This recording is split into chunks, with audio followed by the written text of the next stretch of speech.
around. I don't need You're a reason. acting suspicious. Officer, I'm just reading my papers. What exactly is suspicious about sitting in a parking lot? Look around. People don't usually hang around areas like this unless they're up to something. Step out. Absolutely. A white police officer walked up to a black man sitting in a parked car on a Saturday afternoon. The officer had no idea that in exactly 4 minutes and 23 seconds, his whole career would be finished. The body camera on his chest was recording every second, every word, every move, every action, and every mistake. And very soon, millions of people all around the world would watch that footage. But the black man sitting behind the wheel was not who the officer thought he was.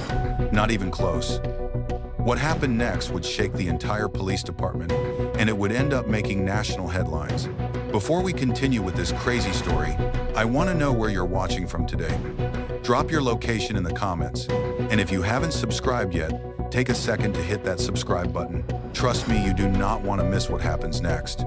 Now, let's get into what really happened that day. The date was October 14th, 2019. The location was a small shopping plaza parking lot in Cedar Rapids, Iowa. The time was around 2:47 inches the afternoon. The weather was clear, no rain, perfect visibility, so there was no excuse for any misunderstanding. Officer Keith Morton had been on the force for 11 years. He was 43 years old. He already had a reputation around the department, but we'll get to that later. On this afternoon, he was patrolling alone in his squad car, driving through the shopping plaza parking lot, when something caught his attention. A black Honda Accord was parked in the corner of the lot. Inside the car was a 52-year-old black man named Gerald Price. Gerald was wearing a simple gray polo shirt and dark pants. He had reading glasses on. In his lap, he had a folder filled with papers. He was just going through documents while waiting for his wife to finish shopping inside a nearby store. That's it. That's all he was doing. Sitting, reading, waiting. But Officer Morton decided that this was suspicious. The body cam footage shows what happened next. Morton pulled his patrol car behind the Honda Accord and blocked it in. He did not turn on his emergency lights. He did not call dispatch to report a suspicious vehicle. He simply got out and walked straight toward the driver's side window. Gerald Price looked up from his papers and saw the officer coming. He put the folder down and waited. Now here's where things started to go wrong, very wrong. Morton knocked on the window with his knuckle. Not a normal friendly tap.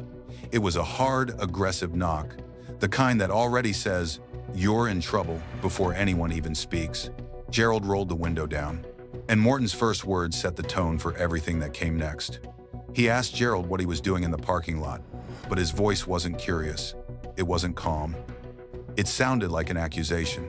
Gerald calmly explained that he was just waiting for his wife, who was inside shopping. But Morton did not accept that answer. He immediately asked Gerald if he had any identification on him. Gerald politely asked if he was being detained. Morton ignored the question and repeated his demand for ID, this time with a more aggressive tone. Gerald stayed calm. This was clearly not his first time dealing with a situation like this. He again asked if he was being detained and what crime he was suspected of committing. Morton's response was caught clearly on the body cam. He said he didn't need a reason and claimed Gerald was acting suspicious. When Gerald asked what was suspicious about simply sitting in a parking lot, Morton said something that changed everything. He said that people like Gerald did not normally hang around that area. People like Gerald. Let that sink in for a moment. The body cam audio picked up every single word clear as day. There was no denying it later, no saying it was misunderstood, no saying it was taken out of context. The officer said exactly what he said, and it was recorded for the entire world to eventually hear.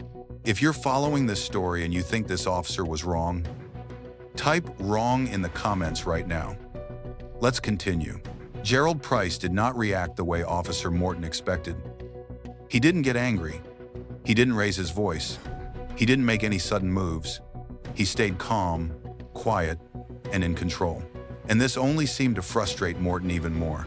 Morton then ordered Gerald to step out of the vehicle. Gerald once again asked if he was being detained. Morton said yes, he was being detained for suspicious activity. Gerald asked what the suspicious activity was. Morton replied that he didn't have to explain himself and ordered Gerald out of the car again. Gerald slowly reached toward the center console. Morton instantly put his hand on his weapon and shouted at Gerald not to move. Gerald froze. He calmly explained that his wallet, which held his identification, was inside the console. Morton told him to keep his hands visible and step out of the car first. Gerald slowly opened the door and stepped out. His hands stayed visible the entire time. He was cooperative. He was calm. He did not resist in any way. Morton then told Gerald to place his hands on the hood of his own car. Gerald complied. Morton patted him down, checking for weapons. He found nothing. No weapons, no drugs, no contraband of any kind. Just a cell phone and a pair of reading glasses in his pocket. Morton then went into Gerald's car and grabbed the wallet from the console. He opened it and pulled out Gerald's driver's license. He looked at the license, then he looked at Gerald. Then he looked back at the license again. The body cam footage captures Morton's face at that exact moment, and his expression changed. Something wasn't right, but instead of stopping, he continued anyway. Morton called dispatch and ran Gerald's information through the system. He was checking for warrants. He was checking for any criminal history. He was hoping to find something, anything. But about 90 seconds later, the response from dispatch came back. Gerald Price had no warrants, no criminal record at all, not even a parking ticket. His record was completely clean, but Morton still wasn't done. Instead of apologizing and letting Gerald go, he kept pushing. He asked Gerald where he worked. Gerald calmly said he worked for the city. Morton asked what he did for the city. Gerald replied that he worked in administration. Morton laughed. The body cam picked it up clearly. It wasn't a friendly laugh. It was dismissive, almost mocking. Then Morton made another comment, one that would later come back to haunt him. He said that people like Gerald usually weren't in administration and were usually somewhere else in the building.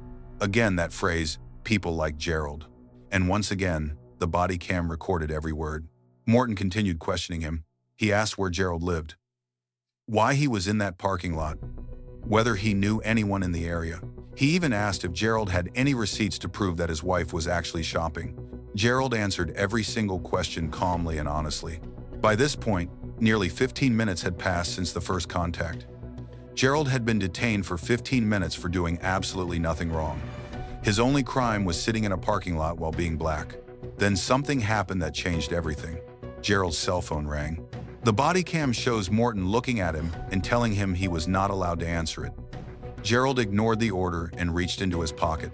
Morton immediately shouted at him to stop moving. Gerald still pulled out his phone and looked at the screen. Morton demanded to know who was calling.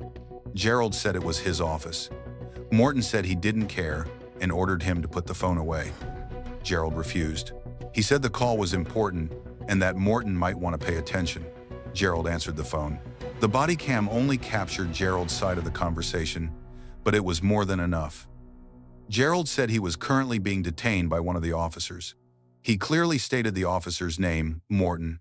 He said he would be there shortly once the situation was resolved. On the body cam, Morton's face showed clear confusion. He asked Gerald who he was talking to. Gerald ended the call and looked straight at Morton. What he said next made Morton's face turn pale. Gerald Price was not just a city administrator. Gerald Price was the executive director of the Cedar Rapids Police Oversight Commission. He was the civilian head of the independent group that reviews police misconduct cases. He had been appointed by the city council 2 years earlier. His office had the power to investigate officers, recommend discipline, and in serious cases, even recommend termination.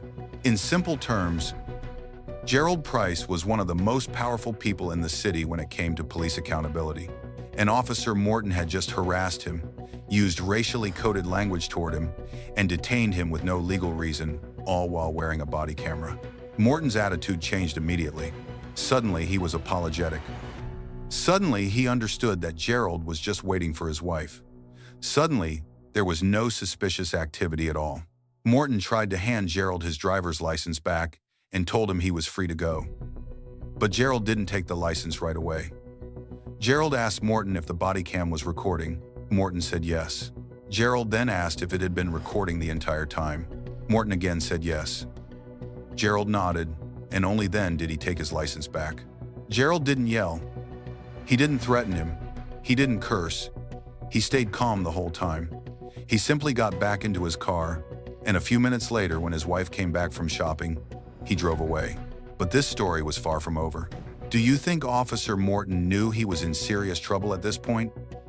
Type yes or no in the comments. Within 48 hours, a formal complaint was filed against Officer Morton. And here's the twist, it wasn't even filed by Gerald Price personally.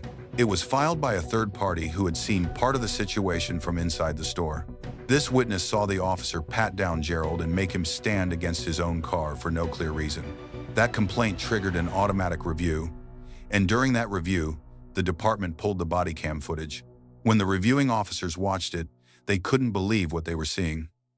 One of their own had just racially profiled and harassed the head of the Police Oversight Commission with clear audio on camera. It was a total disaster for the department. The police chief was notified right away. He watched the footage himself. Then he called an emergency meeting with the city manager and the city attorney. Within 72 hours of the incident, the story had spread through the city government. Gerald Price still hadn't made any public statements. He hadn't run to the media. He simply filed his own official report describing what happened, and he included copies of his phone records showing the call he got while he was being detained. But he wasn't going to let this disappear quietly. 1 week after the incident, Gerald Price filed a federal civil rights lawsuit against Officer Keith Morton and the city of Cedar Rapids. The lawsuit claimed racial discrimination, unlawful detention, and violation of Gerald's Fourth Amendment rights. It demanded money damages and also demanded that Morton be removed from the force. Now, it wasn't just a local issue anymore. This was a federal case, filed in the United States District Court. The city attorney reviewed the lawsuit and the body cam footage, and the recommendation was quick and clear. Settle this case immediately. There was basically no defense. The video was undeniable. The audio was crystal clear. Any jury would likely side with Gerald Price. But Gerald Price had one major condition for any settlement. He wanted Officer Morton terminated, not suspended, not transferred, terminated. The police union jumped in right away. They tried to protect Morton. They argued that termination was too harsh for a first offense. They demanded progressive discipline instead, like more training or a temporary suspension. Gerald Price rejected that. His attorney made it clear, if Morton stayed on the force, the lawsuit would go to trial. And if it went to trial, the body cam footage would become public record. It would be played in open court. The media would cover every second of it. The city was trapped. If they went to trial and lost, they could be hit with millions of dollars in damages. The publicity would be a nightmare, and the reputation of the whole department could be destroyed. After 3 weeks of negotiations, the city agreed to Gerald Price's terms. Officer Keith Morton was terminated from the Cedar Rapids Police Department on November 8, 2019. He was escorted out of the building, and his badge and weapon were taken from him. His 11-year career was finished. The settlement amount was never shared publicly, but sources close to the case estimated it was somewhere in the high six figures. Gerald Price also received a formal written apology from the police chief, the city manager, and the mayor. The body cam footage was eventually released to the public as part of the settlement. Gerald Price wanted it released. He wanted people to see exactly what had happened. He wanted everyone to know that this kind of behavior would not be tolerated. When the footage hit the internet, it went viral within hours. Millions of people watched an officer with 11 years of experience harass a 52-year-old black man for nothing more than sitting in a parking lot. They heard the racially coded language. They saw the unnecessary pat-down. They watched an entire 15-minute detention over absolutely nothing. The comment sections exploded. People from all over the country shared their own similar experiences.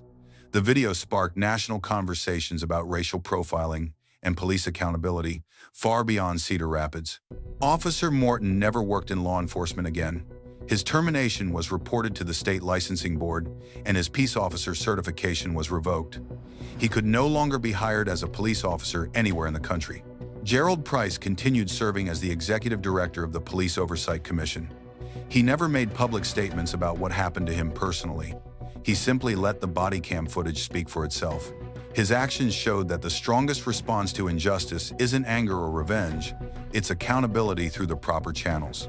This case became a powerful example of why body cameras matter. Without that footage, it would have been Morton's word against Gerald's. And historically, in situations like that, the officer's word usually wins.